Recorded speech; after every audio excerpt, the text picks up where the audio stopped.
Hello, what's up guys? Welcome to my YouTube channel, and today on the channel we are talking about questions that are mostly asked during your German student visa interview. If you're ready, let's just dive straight into it.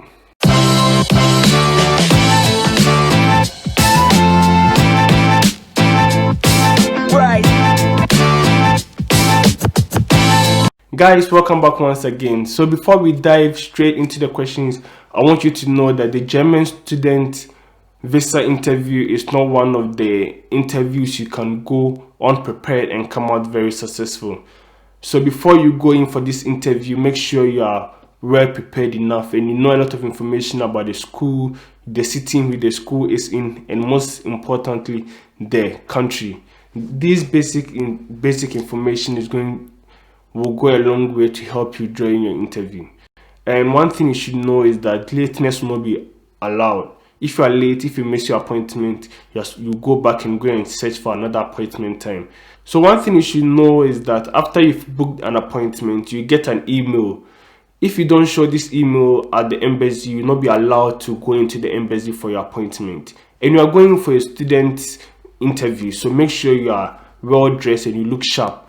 Don't go showing up at the embassy looking some way. So let's just dive straight into the questions. So the first bulk of the questions are going to be things related to the country and your purpose of traveling. So the first thing they ask is your purpose of traveling, why you are traveling. And you are just traveling because you want to further your education, or you are traveling to Germany because you want to attain your undergrad or your master's degrees.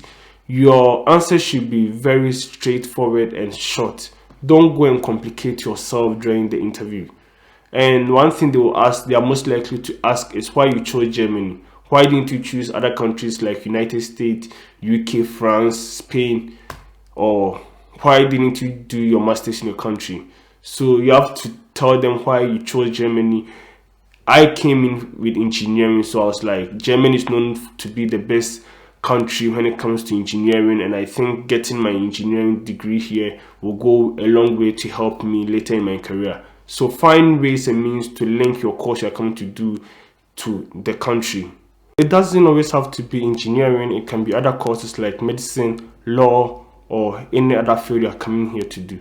But make sure you're able to link your course to the country. Go on and ask which school you've been admitted to and the location of the school. So you should know the school you are coming to and where the school is located. If you are coming to, example, University of Berlin, you know it's in Berlin, but if it's in eastern part or the western part, you should know all these things.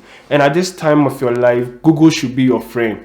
You should be Googling and finding basic information about the school and the country, the city in which you are coming to. So one question they are most likely to ask is how relevant this program is to you and to the country, or maybe the world in general. So I went to the embassy with quality engineering, and at that time global warming was like very popular theme. Everyone was talking about it, so I was able to link my course with global warming and also link it to the mission of our president. That time Akufo-Addo was trying to solve galamsey, and I was like, if I come back to my country after achieving my degree, I can be able to apply this knowledge in this small scale mining in order to go on with the mining, but find ways and means not to pollute the environment in doing so. Make sure your course is relevant to the nation, to the country. If you are going to do maybe nursing, you'll be like, after doing nursing, your aim is to come back to your country and apply your knowledge to the country or help the country one way or the other. And you've already written a motivational letter, so your answer to this question should somehow match with what you've already written in the motivational letter. So they are most likely to ask, who are you in contact with in the school? So some schools assign people to communicate with incoming students, but if they don't do it and you're not in contact with anyone, tell them you're in contact with the international office and you've been communicating with them. They also ask who the dean of your department is, when you are going to write your exams, your scope of your program, the modulus, and they just want to know whether you have enough knowledge about what you are coming to do in the country. And please don't be like, no, I don't know, I have no idea. That doesn't send a positive signal to the interviewer or the one who's interviewing you. So make sure you have a lot of knowledge about the course of study in your program before you show up at the interview. And even if you don't know the answers to the questions being asked, you're a student, you have to find smart ways to go about it. For example, if they ask who the head of department is and you actually don't know who the head of department is, but you know someone in the department, maybe the one in charge of counseling, or you'll be like, oh, I don't have any information about who the head of department is, but the one in charge of counseling is maybe Mr.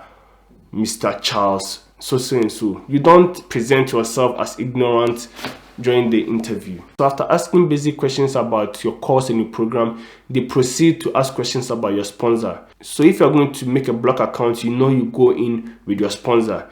They ask you questions like, how are you related to your sponsor, whether it's your uncle, a family friend, or your father.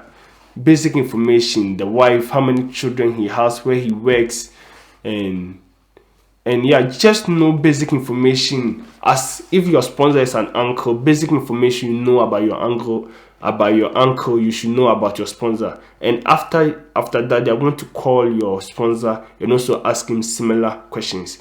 If your uncle is the one sponsoring you and he's called maybe George Boateng, but in the house you call your uncle Joe, don't go and tell the embassy your uncle is called Uncle Joe or your sponsor is called Brad Joe.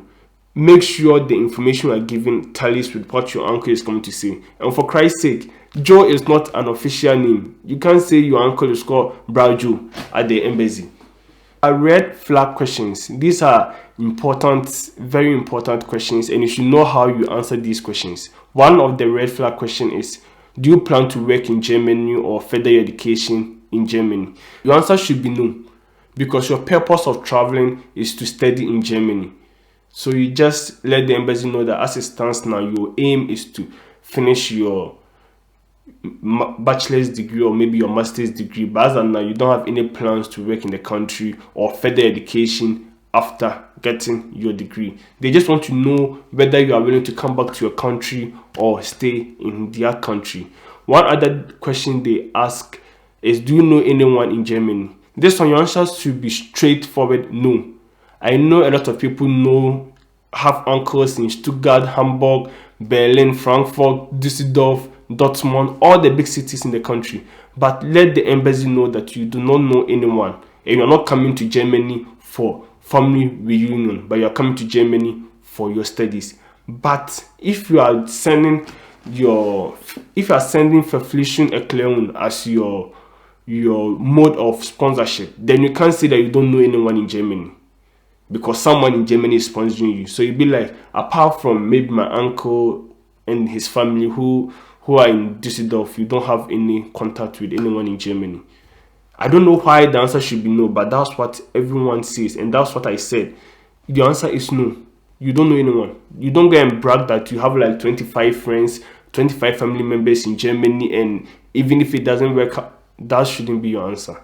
So your duration of your program, your sponsor should know how long your program is going to be. He's the one sponsoring you. That one is a very red flag question. If they ask you how long is your program and you go like, it's 4 years, and they ask your sponsor how long is the program and he says 2 years, that means your sponsor knows that he's going to sponsor you for 2 years, but your program is 4 years. Then the other 2 years, who's going to sponsor you? So how long your program is going to be should be known by yourself and your sponsor. The answers should be the same. One other question that is very tricky is the language of command of your course. If your language is English, just tell them it's English. Don't tell them you chose English because the German language is difficult and you don't feel like learning the German language. You are coming to someone's country and you are telling them you don't feel like learning their language. That's why you chose English. Germans love their language, and that is a put off for them. If your course is in English, just tell them it's English. Don't explain to them why you chose English. It's not necessary. So they also go ahead to ask you where you're going to stay during your studies. So most of the time, before people get to the interview, they don't know where they're going to stay because they're mostly not getting an apartment, student apartment in Germany. but you don't tell the embassy that you have no idea where you're going to stay. Tell them you are still in contact with the school and you are trying to figure out a student apartment. Simple. So there are other questions that are not usually asked, but sometimes it does pop up. Like if you have traveling experience, like have you been to Germany before? When I went to the embassy, I had already been to Germany, so they asked me why I came to Germany, my purpose of traveling, where I was, the city, who I came to visit, and all these questions. So they asked whether you've applied for other schools and how many states are there in the country, the chancellor, the president. These information are not really, they are not usually asked most of the interviews, but some people say that they were asked, but they are not the most important questions. But it wouldn't hurt if you know them: the chancellor of the country, their president, the number of states we have, some states and their capital. Just make sure you are well informed about the country. So I'm going to put the questions in the description below. You can check the questions and watch this video over again if you're going for your interview, and I wish you all the best. Okay guys, we've come to the end of this video. If you find this video very educative, don't forget to like, share and subscribe to the channel. My name is Promzy, and as usual, I'm signing out. Peace.